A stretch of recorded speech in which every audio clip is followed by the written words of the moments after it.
Chapitre 470 Leçon sur le mariage à une belle-mère mécontente de sa belle-fille. Le 7 août 1946. Les monts boisés et fertiles où se trouve Giscala offrent à l'œil un vrai repos de verdure, de brise, d'eau et d'horizons toujours variés, magnifiques, selon le point cardinal vers lequel la route tourne. Au nord, c'est une succession de cimes boisées aux verts les plus variés. On dirait que la terre s'élève vers l'azur du firmament, auquel elle paraît offrir, en hommage reconnaissant pour la pluie et des rayons de soleil qu'il lui donne, toutes les beautés de sa végétation. Au nord-est, les yeux s'arrêtent comme fascinés sur le grand Hermon, ce joyau dont les couleurs changent selon les heures et la lumière. Il dresse son plus haut sommet, semblable à un gigantesque obélisque de diamants, d'opales, de très pâles saphirs, de doux rubis, ou d'acier à peine trempé, selon que le soleil l'illumine ou le délaisse, tandis que les nuages ébouriffés, amenés par les vents, font des jeux de lumière sur ces neiges éternelles. Puis le regard descend le long des pentes couleur d'émeraude de ces plateaux, de ces crêtes, des gorges et des pics qui forment la base du géant royal. Si l'on se tourne un peu plus à l'est, on découvre le vaste haut plateau vert de la Golanitide et de l'Oranitide, borné à son extrémité orientale par des monts qui s'estompent dans la brume lointaine, et à l'ouest par le vert différent qui longe le Jourdain et en marque la vallée. Plus proches resplendissent comme deux saphirs les deux lacs, celui de Méron, un cercle au fond d'une plaine bien irriguée, et de Tibériade. Ce dernier est gracieux, comme un délicat pastel au milieu des collines, toutes différentes de forme et de teinte qui l'entourent. Ses rives sont éternellement fleuries, c'est un véritable rêve d'Orient avec ses bouquets de palmiers, dont la brise des monts proches fait onduler la cime. Il a toute la poésie de nos plus beaux lacs pour ce qui est de la paix de ses eaux et des cultures de ses rives. Et puis au sud, on voit le mont Tabor avec son sommet caractéristique, et le petit Hermon tout vert qui veille sur la plaine d'Esdrelon, dont on mesure l'étendue dans le cadre d'un horizon que n'interrompt aucune hauteur montagneuse. Encore plus bas, vers le midi, s'étendent les monts élevés et puissants de Samarie, qui se perdent au-delà du regard en direction de la Judée. Le seul côté qu'on ne voit pas est le côté ouest, où doit se trouver le mont Carmel et la plaine qui remonte vers Ptolémaïs, cachée par une chaîne plus haute. J'essaie d'en donner une vue topographique, car je crois ne l'avoir jamais indiquée depuis les monts où se trouve Giscala. On a là un des panoramas les plus beaux de la Palestine, et que personne ne rit de la pauvre dessinatrice que je suis, mon esquisse est horrible. Jésus avance en suivant la route au milieu des montagnes, tantôt seul, tantôt rejoint par l'un ou l'autre de ses apôtres. Il s'arrête une fois pour caresser les enfants d'un berger qui joue près du troupeau, et accepte le lait que le berger lui offre, pour toi et pour tes disciples, car il a reconnu en Jésus le rabbi que lui ont décrit d'autres qui l'ont déjà rencontré. Une autre fois, il écoute une femme âgée, qui ne sachant qui il est, lui raconte les peines de famille que lui cause sa belle-fille, hargneuse et insolente. Jésus compatit, mais il exhorte aussi la malheureuse à se montrer patiente pour l'amener à la bonté par la bonté. Tu dois être pour elle une mère, même si elle n'est pas une fille pour toi. Sois sincère, si au lieu d'être une bru, c'était ta fille, ses défauts te paraîtraient-ils aussi graves ? La plaignante réfléchit, puis elle avoue. Non, mais une fille, c'est une fille. Et si l'une de tes filles te disait que dans la maison de son époux, sa belle-mère la maltraite, que dirais-tu ? Que cette femme est méchante, car elle devrait lui apprendre les usages de la maison, chaque maison a les siens, avec bonté, surtout si l'épouse est jeune. Je dirais qu'elle devrait se rappeler le temps où elle était nouvelle épouse, et comme elle était comblée par l'amour de sa belle-mère, si elle avait eu assez de chance pour la trouver bonne, ou combien elle avait souffert si elle avait eu une méchante belle-mère. Elle ne devrait pas faire souffrir ce qu'elle-même n'avait pas subi, ou ne pas faire souffrir parce qu'elle sait ce que c'est. Ah, je la défendrai, ma fille. Quel âge a ta bru ? 18 ans, Rabbi. Elle a épousé Jacob il y a 3 ans. Elle est très jeune. Est-elle fidèle à son mari ? Oh oui, elle est toujours à la maison et tout aimante pour lui, pour le petit Lévi et pour la petite. la petite qui s'appelle Anne comme moi. Elle est née à Pâques, elle est si mignonne. » Qui a voulu qu'elle s'appelle Anne? Marie, bien sûr. Lévi était le nom du beau-père et Jacob l'a donné à leur premier-né. Et quand Marie a eu la petite, elle a dit « Celle-ci portera le nom de ta mère. » Et cela ne te paraît pas être une preuve d'amour et de respect? La mère de Jacob réfléchit. Jésus enchaîne. Elle est honnête, elle est toute à sa maison. C'est une épouse affectueuse et une mère aimante. Elle est soucieuse de te faire plaisir. Elle pouvait donner à la fille le nom de sa propre mère. Elle lui a donné le tien. Elle honore ta maison par sa conduite. Ah ça, oui, elle n'est pas comme cette malheureuse de Jézabel. Alors pourquoi ces lamentations et ces plaintes à son sujet? Tu n'as pas l'impression d'avoir deux mesures en portant sur ta bru un jugement différent de celui que tu porterais sur une fille? C'est que... Elle m'a pris l'amour de mon fils. Avant, il était tout pour moi. Maintenant, il l'aime plus que moi.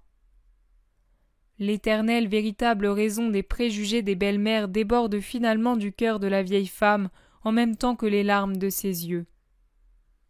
Ton fils te fait-il manquer de quelque chose? Te néglige-t-il depuis qu'il est marié? Non, je ne peux pas dire ça, mais, en somme, maintenant il appartient à sa femme. Elle gémit et pleure encore plus fort. Jésus a un paisible sourire de compassion pour la belle maman jalouse. Mais doux comme il l'est toujours, il ne lui fait aucun reproche. Il compatit à la souffrance de cette mère et cherche à l'apaiser. Il lui pose la main sur l'épaule comme pour la guider, car les larmes l'aveuglent, peut-être pour lui faire sentir par ce contact tant d'amour qu'elle en soit consolée et guérie. Il lui dit « Mère, n'est-ce pas bon qu'il en soit ainsi? Ton mari l'a fait avec toi, et sa mère ne l'a pas perdu comme tu le dis et le penses, mais elle l'a eu moins à elle, parce que ton époux partageait son amour entre sa mère et toi. Et le père de ton mari, lui aussi, a cessé d'appartenir tout entier à sa mère pour aimer la mère de ses enfants. Ainsi en est-il de génération en génération. Et on peut remonter les siècles jusqu'à Ève, la première mère qui a vu ses enfants partager avec leurs épouses l'amour qu'ils éprouvaient d'abord exclusivement pour leurs parents. Mais la Genèse ne dit-elle pas « Voilà enfin l'os de mes os et la chair de ma chair. L'homme quittera pour elle son père et sa mère, il s'unira à sa femme, et les deux seront une seule chair. » Tu me diras « C'était une parole d'homme. » Oui, mais de quel homme? Il était en état d'innocence et de grâce. Il reflétait donc sans ombre la sagesse qu'il avait créée, et il en connaissait la vérité. Par la grâce et l'innocence, il possédait aussi les autres dons de Dieu en pleine mesure. Ses sens étant soumis à la raison, il avait un esprit que n'offusquaient pas les vapeurs de la concupiscence. Grâce à la science proportionnée à son état, il disait des paroles de vérité. Il était donc prophète, car tu sais que le mot prophète désigne un homme qui parle au nom d'un autre. Et les vrais prophètes parlent toujours de choses qui se rapportent à l'âme et à l'avenir, même si en apparence elles se rapportent à la chair et au présent. En effet, c'est dans les péchés de la chair et les événements du temps présent que se trouvent les semences des punitions futures, ou bien les événements futurs s'enracinent dans un fait ancien. Par exemple, la venue du Sauveur tire son origine de la faute d'Adam, et les punitions d'Israël, prédites par les prophètes, s'ancrent dans la conduite d'Israël. Ainsi, celui qui meut les lèvres des prophètes pour tenir un langage spirituel ne peut être que l'Esprit éternel qui voit tout dans un éternel présent. Et l'Esprit éternel parle dans les saints, puisqu'il ne peut habiter chez les pécheurs. Adam était saint, autrement dit, la justice était parfaite en lui. Toutes les vertus étaient présentes en lui, car Dieu avait déposé dans sa créature la plénitude de ses dons. À présent, pour arriver à la justice et à la possession des vertus, l'homme doit beaucoup peiner, parce qu'il porte en lui les foyers du mal. Mais en Adam, ces foyers n'existaient pas. Il avait au contraire la grâce pour le rendre de peu inférieur à son Créateur. C'étaient donc des paroles de grâce que disaient ses lèvres. C'est donc une parole de vérité que celle-ci. L'homme quittera son père et sa mère pour sa femme, il s'unira à elle, et ils formeront une seule chair. C'est tellement absolu et vrai que le très bon, pour réconforter les pères et les mères, inséra plus tard dans la loi le 4e commandement « Honore ton père et ta mère ». Ce commandement ne prend pas fin avec le mariage de l'homme, il dure après. Auparavant, instinctivement, les bons honoraient leurs parents, même après les avoir quittés pour fonder une nouvelle famille. Depuis Moïse, c'est une obligation de la loi pour tempérer la douleur des parents qui étaient trop souvent oubliés par leurs enfants après le mariage. Mais la loi n'a pas effacé la parole prophétique d'Adam, l'homme quittera son père et sa mère pour sa femme. C'est une parole juste et vivante. Elle reflétait la pensée de Dieu. Or la pensée de Dieu est immuable parce que parfaite. Toi, mère, tu dois donc accepter sans égoïsme l'amour de ton fils pour sa femme, et tu seras sainte toi aussi. Du reste, tout sacrifice a sa récompense dès cette terre. Ne t'est-il pas doux d'embrasser tes petits-enfants, les enfants de ton fils? Et le soir de ta vie suivi de ton dernier sommeil, ne te sera-t-il pas paisible, avec tout proche, le délicat amour d'une fille pour prendre la place de celle que tu n'as plus chez toi? Comment sais-tu que mes filles toutes plus âgées que le garçon sont mariées et loin d'ici? Es-tu aussi prophète? Tu es un rabbi. Les nœuds de ton vêtement l'indiquent, et même s'il n'était pas là, ta parole le montrerait, car tu t'exprimes comme un grand docteur. Serais-tu ami de Gamaliel? Il était ici avant-hier. Maintenant je ne sais pas. Et il y avait avec lui de nombreux rabbis et beaucoup de ses disciples préférés. Mais toi, tu es peut-être arrivé en retard. Je connais Gamaliel, mais je ne vais pas le trouver. Je n'entre même pas jusqu'à là. Mais qui es-tu? Un rabbi certainement. D'ailleurs, tu parles encore mieux que Gamaliel. Dans ce cas, fais ce que je t'ai dit, et tu auras la paix en toi. Adieu, mère, moi je continue. Toi certainement tu entres dans la ville. Oui, mère, les autres rabbis ne sont pas si humbles devant une pauvre femme. Celle qui t'a portée est sûrement sainte plus que Judith, si elle t'a donné ce doux cœur pour toute créature. Elle est sainte en vérité. Dis-moi son nom. Marie. Et le tien? Jésus. Jésus! La grand-mère est stupéfaite. La nouvelle la paralyse et la cloue sur place. Adieu, femme, que la paix soit avec toi. Et Jésus s'éloigne rapidement, presque en courant, avant qu'elle sorte de sa réflexion. Les apôtres le suivent du même pas, faisant voler au vent leurs vêtements. Les cris de la femme qui supplie les poursuivent en vain. « Arrêtez-vous! Rabbi Jésus, arrête-toi! Je veux te dire quelque chose! » Ils ne ralentissent pas avant que le feuillage des monts boisés les cache. On ne voit plus le chemin qui mène à Giscala à partir de ce sentier muletier. « Comme tu as bien parlé à la femme !» dit Barthélemy. Une vraie leçon de docteur. Dommage qu'elle ait été seule, remarque Jacques, fils d'Alphée. « Je veux me rappeler ces paroles !» s'écrie Pierre. La femme a compris, ou presque, dès qu'elle a su ton nom. Maintenant elle va parler de toi dans la ville, dit Thomas. Pourvu qu'elle ne pique pas les guêpes et ne les lance pas à notre poursuite, murmure Judas de Kériote.